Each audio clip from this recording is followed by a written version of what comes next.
Bismillahirrahmanirrahim. Assalamualaikum warahmatullahi wabarakatuh. Alhamdulillah wa kafa wa salamun ala ibadihi alladhina istafa. Subhanaka la ilma lana illa ma 'allamtana innaka antal alimul hakim.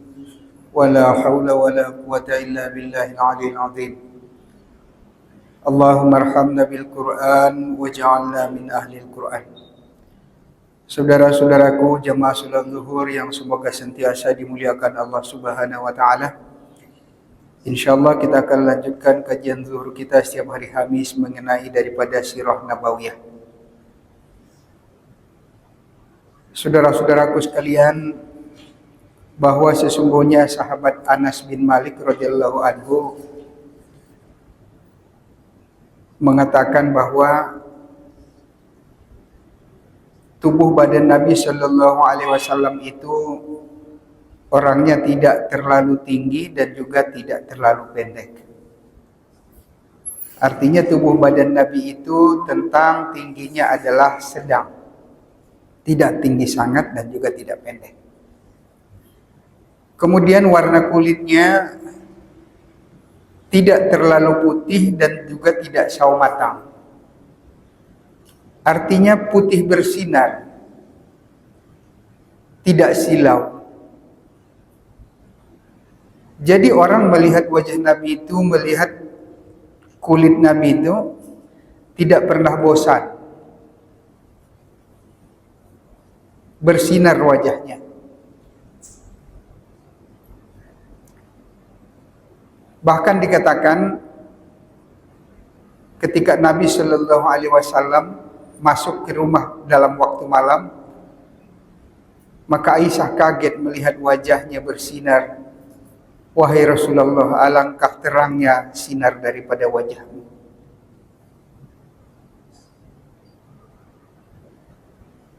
Dan bahunya bidang. Walaupun Nabi itu orangnya tegap, tetapi antara dada dengan perutnya lurus. Jadi Nabi itu tidak membusung perutnya, lurus. Di samping janggut yang sangat tebal, matanya, ada mata itu kan yang bulat, ada dia memanjang. Mata Nabi itu bukan bulat. Dalam riwayat sahabat, Nabi itu matanya agak panjang, sama dengan mulut Nabi juga lebar, hidung yang sangat mancung. Kalau Nabi berjalan seperti orang menurun, seperti orang berjalan daripada turunan. Artinya tidak letoy jalannya, selalu semangat. Agak mengayun jalannya Nabi Sallallahu Alaihi Wasallam. Barang siapa pun melihat Nabi Sallallahu Alaihi Wasallam, maka orang yang susah melihat Nabi hilang susahnya.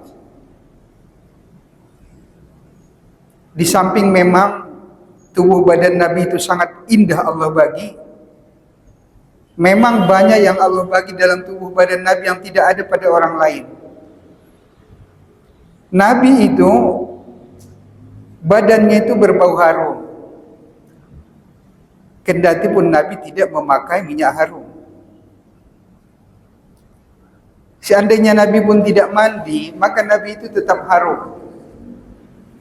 Jadi Nabi mengajari kita mandi adalah untuk diri Nabi itu mengajari umat ini supaya mengikuti mandi itu hukumnya ada sunnah, apalagi hari Jumat. Nabi itu tubuh badannya selalu harum. Kalau Nabi menunjuk tidak pernah dengan satu jari. Nabi menunjuk dengan seluruh jari-jarinya kalau menunjuk arah. Dan banyak tersenyum. 10 tahun Anas bin Malik bersama Nabi Sallallahu Alaihi Wasallam.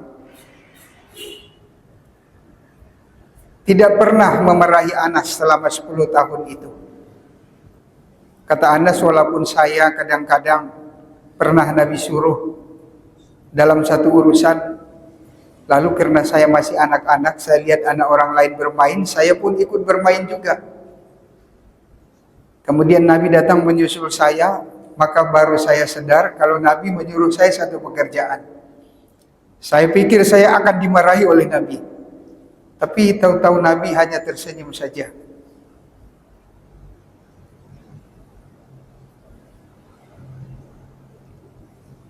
Begitu sebahagian daripada postur tubuh Nabi yang digambarkan oleh sahabat-sahabat radhiyallahu anhum ajma'in.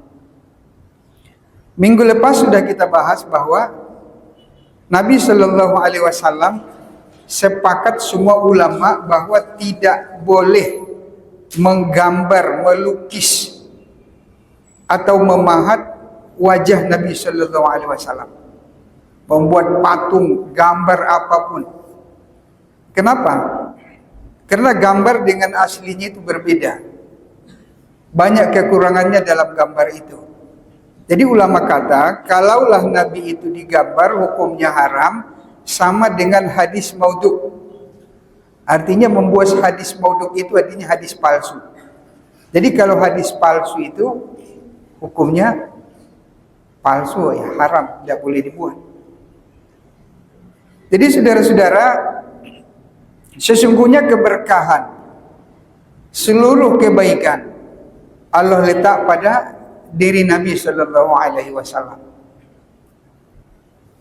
Satu hari seorang sahabat yang pernah saya ceritakan dulu, yang bernama Sa'ad, ketika dia sakit, Nabi SAW datang ke rumahnya. Nabi letak tangan Nabi di atas dada Sa'ad. Kemudian Nabi berdoa, Allahumma shfi Sa'dan, Allahumma shfi Sa'dan, Allahumma shfi Sa'dan. Ya Allah, sembuhkanlah Sa'ad, sembuhkan Sa'ad, sembuhkan Sa'ad. Nabi doa 3 kali. Apa kata Sa'ad? Sahabat-sahabat berkata, setelah Nabi doakan, selama 30 tahun dia tidak pernah sakit. Jadi seolah-olah satu doa itu kekuatannya 10 tahun. Itu baru Nabi letak tangannya. Itu keberkahan tangannya Rasulullah sallallahu alaihi wasallam. Sebab segala keberkahan itu, segala kebaikan itu ada pada diri Nabi. Jadi untuk melihat bagaimana asma'nya Allah, asma' jamaliyahnya Allah, bagaimana kasih sayangnya, bagaimana lembutnya, bagaimana halimnya, itu kita lihat daripada akhlak Nabi sallallahu alaihi wasallam. Semulia-mulia tubuh dari jisim dan semulia-mulia akhlak dari dalam. Jadi luar dalam adalah manusia yang termulia. Semenjak manusia diciptakan dari Adam sampai manusia yang terakhir hari kiamat, tidak ada yang semulia seperti itu, yang tidak ada seindah sebagus seperti itu. Makanya bukan syirik hukumnya. Dulu Nabi kalau tahallul, Nabi selalu bercukur.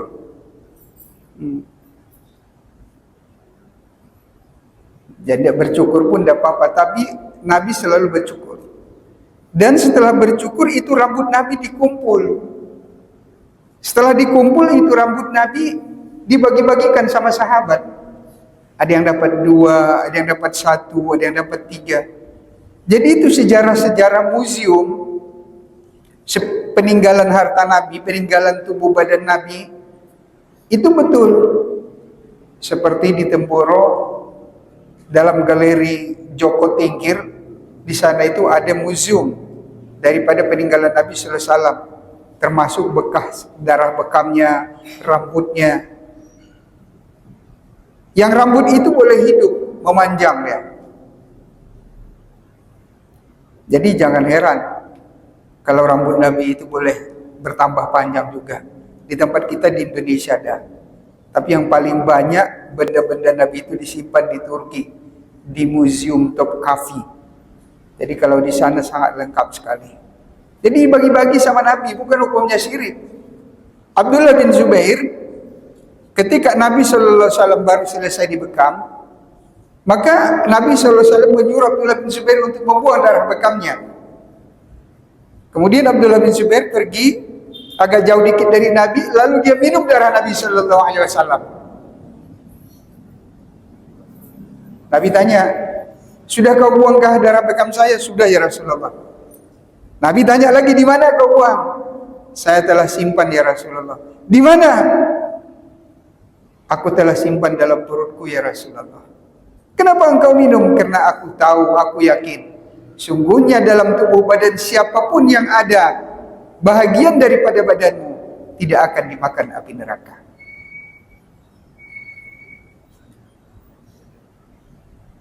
Muawiyah adalah raja daripada Kesultanan Umayyah yang pertama. Setelah Rasulullah SAW memerintah selama 23 tahun, dilanjutkan oleh Khulafaur Rasyidin selama 30 tahun, kemudian dilanjutkan lagi oleh Muawiyah yang kerajaan Umayyah selama 90 tahun. Jadi Muawiyah ini dulu kalau Nabi Shallallahu Alaihi Wasallam mau motong kukunya pun itu ada semua asisten Nabi, mau gunting rambut Nabi, mau motong kuku Nabi, ada asisten-asisten Nabi. Jadi ketika itu Muawiyah mengambil sebahagian daripada kuku Nabi, disimpannya di satu tempat yang sangat bagus, disimpannya dalam kotak, diletaknya dari dalam peti, dibawanya ke Syam karena dia tinggal dulu di Syam, kerajaan Umayyah. Maka dia tidak membuka benda itu. Maka setelah dia sakit, dia pun berpesan agar apabila dia dalam sakarat, benda itu dibuka. Semua orang penasaran. Ternyata isinya apa? Kukunya Rasulullah Sallallahu Alaihi Wasallam. Itu bukan syirik, karena keberkahan Allah letakkan di sana. Yang syirik itu yang tidak ada keberkahannya. Apa? Kumis harimau disimpan di kantongnya. Kumis harimau pula disimpan di kantong. Apa pula manfaat kumis harimau? Ditaruh macam-macam, keris-keris yang kecil ditaruh di dompetnya. Ada lagi kadang-kadang bulu perindu dan lain-lain, bulu-bulu yang lain, macam-macam. Ini memang dalam diri Nabi itu semua berkah. Jadi makanya siapapun yang ingin mencaci, mencela Nabi, maka hidupnya tidak akan tenang sampai mati. Mungkin kita yang berumur macam di atas 50 ya, tahu persis kasus tahun 88 bulan September ketika Salman Rushdie, orang bomba yang pindah ke Inggris sekarang tinggal di New York, menulis sebuah novel The Static Forces, telah mengguncangkan dunia, menghina Nabi Muhammad SAW. Sampai sekarang hidupnya tidak pernah tenang, selalu dihantui oleh apa saja. Indonesia termasuk negara di dunia ini yang paling banyak mengaku dirinya Nabi palsu. Nabi itu orang hebat. Indonesia ini paling banyak. Berpuluh orang Indonesia, bahkan perempuan pun ada. Yang tidak mungkin saja. Namanya pun tidak cocok. Ada namanya Nanang, hanya Ngadimin. Dari nama saja tidak cocok. Apalagi tubuh penampilannya. Nabi itu sangat luar biasa, gantengnya luar biasa. Sudah umur 60, seorang Yahudi yang bernama Juwairiyah, seorang janda muda umur 17 tahun, ditangkap dalam peperangan Khaybar. Dipilih dua. Kau boleh balik ke rumahmu, kau merdeka, silakan balik, kau tidak dihukum. Atau kau pilih yang kedua. Yang kedua, kau masuk Islam, tapi engkau menikah dengan Nabi. Coba umur 60. Kalau kita umur 60 sekarang ini, kalau umur 17 tahun, wallahu a'lam lah, sadaqallahul azim, tidak akan dipilih lagi itu. Sudah banyak keriput, rambut putih, jalan bungkuk-bungkuk. Dipilihnya masuk Islam. Karena Nabi ini sampai wafatnya orangnya tetap ganteng luar biasa, tetap gagah luar biasa, sangat perkasa. Saudara-saudara, masih banyak lagi yang perlu kita ceritakan tentang di samping pribadi Nabi adalah budi pekerti Nabi. Ini Allah terangkan kepada kita macam mana kita mengambil berkah dari kehidupan Nabi. Walaupun kita tidak berjumpa dengan Nabi, tidak dapat rambut Nabi, tidak dapat darah Nabi, tidak dapat kuku Nabi, tapi dapat yang sangat tinggi, itu sunnah Nabi sallallahu alaihi wasallam. Apa itu sunnah Nabi sallallahu? Mudah-mudahan Allah bagi kita umur yang berkah. Kita jumpa lagi di minggu hadapan. Subhanallah bihamdihi, subhanakallahumma bihamdika, asyhadu an la ilaha illa anta astaghfiruka wa atubu ilaik. Assalamualaikum warahmatullahi wabarakatuh.